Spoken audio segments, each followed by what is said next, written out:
Bueno, 22:35, decíamos al principio, hay dos cuestiones que son interesantes discutir, conocer en profundidad, por lo menos para nosotros, y que tienen que ver estrictamente con la coyuntura y tienen que ver con la economía. La primera, una economía bien doméstica, de bolsillo, y no tanto porque afecta a casi todos por igual, a las pymes está destruyéndolas incluso, que es el famoso tarifazo de gas, el tarifazo energético, que propone el gobierno nacional y que evidentemente no es lo mismo pagar 100 pesos un mes o a pagar 500 pesos al mes siguiente, ¿no? 400% de piso de incremento de gas que el gobierno terminó cerrando a partir de una resolución de la Secretaría de Energía y que había sido mucho más alto, efectivamente afecta los bolsillos del hombre común, de la familia, y también las estrategias comerciales y financieras de las empresas.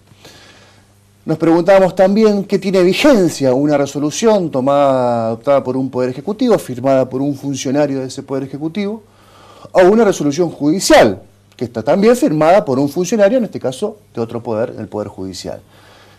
Más o menos en términos coloquiales, la justicia resolvió frenar esa suba, ese tarifazo energético, de gas sobre todo, retrotraer la discusión al día anterior que se resuelva ese tarifazo y discutir sobre todo un punto, la necesidad de la existencia de una audiencia pública para poder deliberar acerca de qué tarifa se va a implementar en adelante.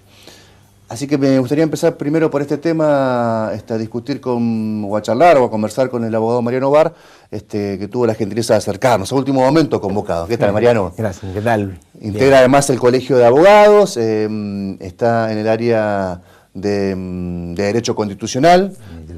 Instituto de Derecho Constitucional. Instituto de Derecho Constitucional dentro del Colegio de Abogados, y además es un interesado en estas cuestiones y por eso es que lo convocamos. ¿Cuál es tu idea? ¿Cuál es tu posición, que es la posición legal, evidentemente, sí, ¿no? Sí. Primero hay que decir que lo que impera hoy por hoy es la incertidumbre total, porque se entremezclan las resoluciones judiciales con un montón de información, con anuncios oficiales del gobierno, pero a mi criterio y al criterio de quienes abordamos desde lo jurídico, existe hoy por hoy un fallo de la Cámara Federal de Apelaciones de La Plata que suspendió las resoluciones del Ministerio de Energía y Minería de la Nación y que por lo tanto hoy las tarifas, el cuadro tarifario que pretendía el gobierno no están vigentes y están vigentes las tarifas anteriores.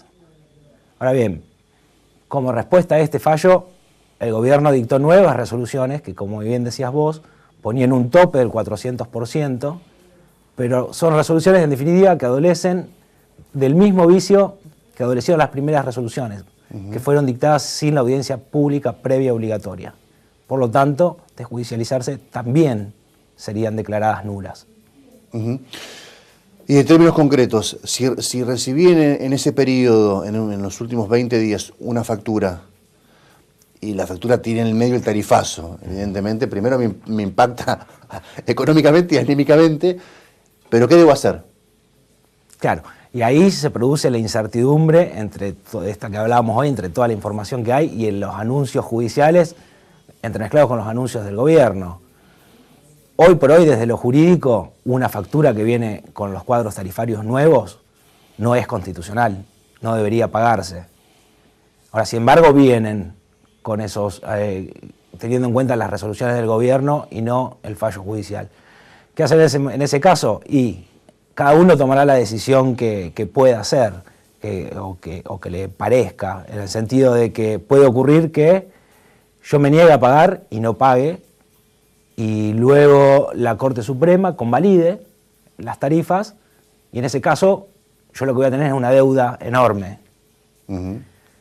Puede ocurrir que yo pague y la Corte diga que hay que retrotraer los cuadros tarifarios, que es decir, en el mismo sentido que en la Cámara de La Plata.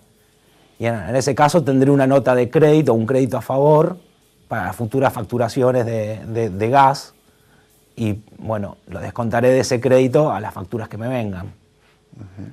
Digo, son opciones, digamos. No se va a cortar el suministro, creo que ya está tomada la decisión política por falta de pago, pero también es una de las cuestiones de las que adolecía la presentación judicial que se hizo en La Plata, que no venía con medida cautelar, y en caso de otorgarse ahora el recurso extraordinario, se van a suspender los efectos del fallo de la Cámara hasta tanto se resuelva el fondo, y al no haber medida cautelar, por ejemplo, que impida el corte del suministro hasta tanto se decida sobre el fondo de la cuestión, bueno, ahí vamos a estar en un problema porque nos podrían cortar, digamos, que sería políticamente una decisión desacertada, pero sí podría ocurrir que jurídicamente la empresa opte por cortarnos el servicio.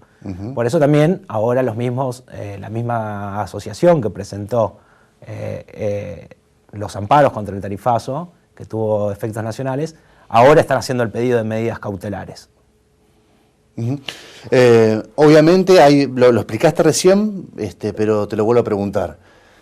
Si el reclamo está en la Corte es porque el gobierno así lo decidió, digamos, frente a una decisión jurisdiccional de la justicia que no compartió, apela y va a la Corte. Sí. Expliquemos de vuelta, ese viaje, ¿no? Ese viaje entre la Cámara y la Corte, que puede durar algunos días o que puede durar meses. De hecho, el reclamo de la provincia de Santa Fe a la Nación por la detracción de fondos de ANSES duró años. Pero bueno, vamos a ser menos agoreros. Supongamos que dura un mes o 2 meses, ¿no? Que eso es un tiempo interesante. ¿No tiene vigencia la resolución del Ministerio de Energía o es un limbo que se resuelve cuando la Corte termina decidiendo? No, es un limbo que se resuelve cuando la Corte termina decidiendo. ¿Qué es lo que ocurre? Al interponerse un recurso extraordinario, que todavía no fue concedido por la Cámara, que la tiene que conceder, y en su caso, si no lo concede, seguramente interpondrán un recurso de queja para ir directamente a la Corte. Bueno, hoy por hoy el fallo sigue teniendo efectos. Ahora, si se concede ese recurso, si se interpone el recurso de queja y se acepta la queja, se otorga el recurso con lo que se llaman efectos suspensivos. Lo que se suspende es la sentencia que se recurre. Claro. Es decir, se suspende la sentencia que decía que las tarifas nuevas eran inconstitucionales. Por lo tanto, a contrario, siguen vigentes. ¿Es la primera vez, según tu experiencia, que la Corte deba resolver sobre una cuestión de servicios públicos? ¿De tarifa concretamente? No. Ha resuelto en otros casos, claramente de mucho menor incidencia. Hay un antecedente que es muy interesante, que es contra la Secretaría de Comunicaciones, específicamente contra la CNT, donde se empezó a cobrar la tarifa de información del servicio 110, que era una tarifa muy mínima, y donde la Defensoría del Pueblo de la Ciudad de Buenos Aires es la que encarna el amparo en defensa de los usuarios y los consumidores para que no se cobre este servicio, también con el argumento de que no existió audiencia pública previa, que también son un poco las contradicciones de la política. Y bueno, si bien la Corte en ese momento, pero por cuestiones estrictamente procesales que nada tenían que ver con esta cuestión de fondo, rechazó ese amparo, sí hubo 2 votos en disidencia que decían que el amparo correspondía y que correspondía tirar atrás las resoluciones de la Secretaría de Comunicaciones, justamente porque no se había hecho audiencia pública, de los cuales uno de los votos en disidencia que sostenía esta posición es de Lorenzetti, en la composición de la Corte, cuando aún estaba Zaffaroni, y que fue el otro que votó en disidencia, bueno, Maqueda, Haitán de Nolasco. Te cambio de tema. La justicia civil en Reconquista hace unos días resolvió frente a quejas interpuestas por los abogados de 2 mega supermercados, hacer lugar al reclamo judicial, diciendo que efectivamente el impedimento del libre comercio y el impedimento de trabajar libremente también un domingo, interpuesto por una ley provincial, se daba de bruces con derechos constitucionales consagrados a nivel nacional. ¿Cuál es tu opinión respecto a este tema, a este tema ocurrido en Reconquista? ¿Y cuál es tu opinión respecto a que otras jurisdicciones en la misma provincia de Santa Fe están opinando de manera diferente? Sí. Por ejemplo, Rosario. Sí, el fallo de Rosario tiene ya 2 semanas, creo, donde una jueza de primera instancia dijo que era constitucional la adhesión a la ley de descanso dominical, a la mal llamada ley de descanso dominical, sí, que yo entiendo que es una ley de cierre dominical, que lo hace la provincia en ejercicio del poder de policía de comercio que tiene, y por lo tanto no regula materia laboral, que por ahí es lo que se le critica en cuanto a la constitucionalidad. Es una de las interpretaciones que se puede hacer, es un tema muy discutible. En mi opinión es una cuestión, es una ley claramente constitucional, justamente porque regula el ejercicio de la policía de comercio y no regula jornada laboral. Pero bueno, se dan estas contradicciones porque en el sistema argentino el control de constitucionalidad es un control difuso. ¿Qué implica esto?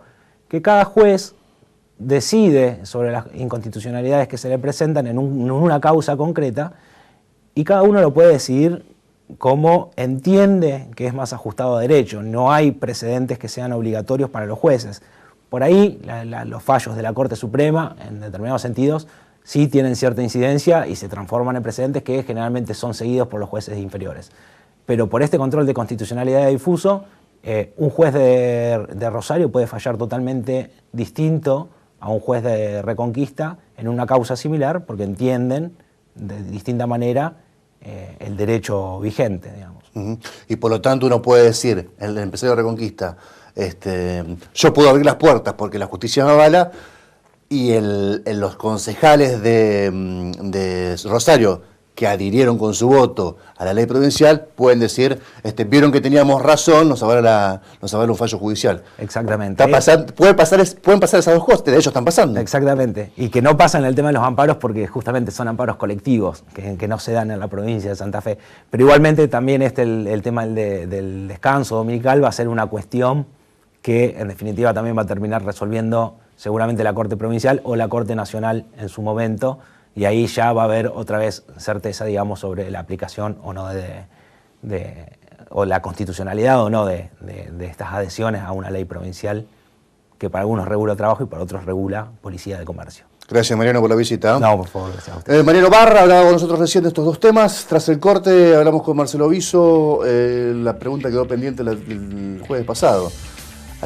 Los progresistas nos hacemos los rulos, nos ponemos todos colorados cada vez que nos dicen, ojo que podemos tener una alianza nacional, una conexión, un entente entre nuestro país y lo que se llama la Alianza del Pacífico que propone Macri. Bueno, ¿es realmente un cuco o es una alternativa interesante para la Argentina? Tras la pausa.